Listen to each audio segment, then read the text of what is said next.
ఏపీలో ఎన్నికలు సమీపిస్తున్న సమయంలో టీడీపీలో సమీకరణాలు మారుతున్నాయి. రాయలసీమ జిల్లాలో సీట్ల కేటాయింపుల్లో బిజీగా ఉన్న సీఎం చంద్రబాబు ఉత్తరాంధ్ర నేతలతోనూ భేటీ కానున్నారు.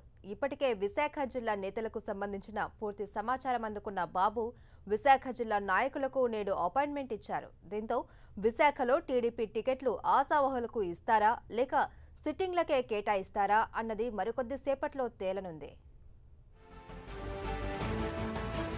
ఏపీలో ఎన్నికలు సమీపిస్తున్నాయి. రాజకీయ సమీకరణాలు మారుతున్నాయి.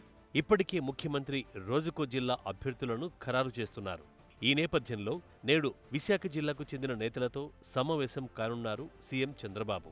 ఈ సమావేశంలో సిట్టింగ్లు, ఆశావహుల భవితవ్యం తేలనుంది. జిల్లాలోని 3 పార్లమెంటు స్థానాలతో పాటు ఎమ్మెల్యే అభ్యర్థులను దాదాపుగా ఖరారు చేస్తారని సమాచారం. ప్రధానంగా అసంతృప్తులను బుజ్జగించి టికెట్లను ఖరారు చేయనున్నట్టు తెలుస్తోంది.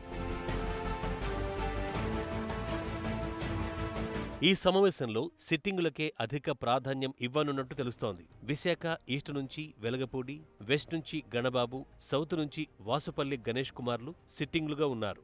దాదాపుగా వీరి సీట్లు పదిలంగా ఉన్నట్టే. ఇక విశాఖ ఉత్తరం నుంచి ఎవరికి అవకాశమిస్తారన్న దానిపై ఆసక్తి నెలకొంది.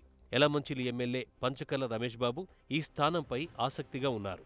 ఇది కాకపోతే మరేదైనా నియోజకవర్గం కేటాయించాలని అధిష్టానాన్ని కోరుతున్నారు. అధిష్టానం మాత్రం యలమంచిలి నుంచే పోటీ చేయాలని స్పష్టం చేసింది. మేడపాటి కృష్ణారెడ్డి తనకు ఈ సీటు కేటాయించాలని అమరావతికి బయలుదేరారు. మరోవైపు మాజీ సీఎం సబ్బం హరి కూడా ఉత్తరం సీటునే ఆశిస్తున్నారు.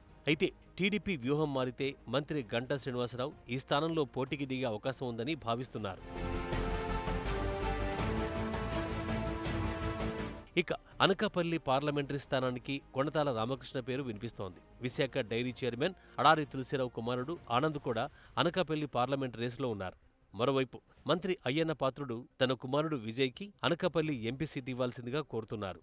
ఇటీవల కాంగ్రెస్ నుంచి తెలుగుదేశంలో చేరిన కిషోర్ చంద్రదేవ్ అరకు నుంచి పోటీకి దిగనున్నారు. ఇక విశాఖ పార్లమెంట్ స్థానం నుంచి ఎవరు అన్నదానిపైనే ఉత్కంఠ నెలకొంది. ప్రధానంగా మంత్రి గంటా శ్రీనివాసరావు పేరు కూడా రేసులో వినిపిస్తోంది. మరోవైపు ఎంవీవీఎస్ మూర్తి మనవడు శ్రీభరత్ కూడా తన వంతు ప్రయత్నాలు చేస్తుండటంతో మంత్రి గంటా సీటు ఎక్కడ అనేది సర్వత్రా చర్చనీయాంశమైంది.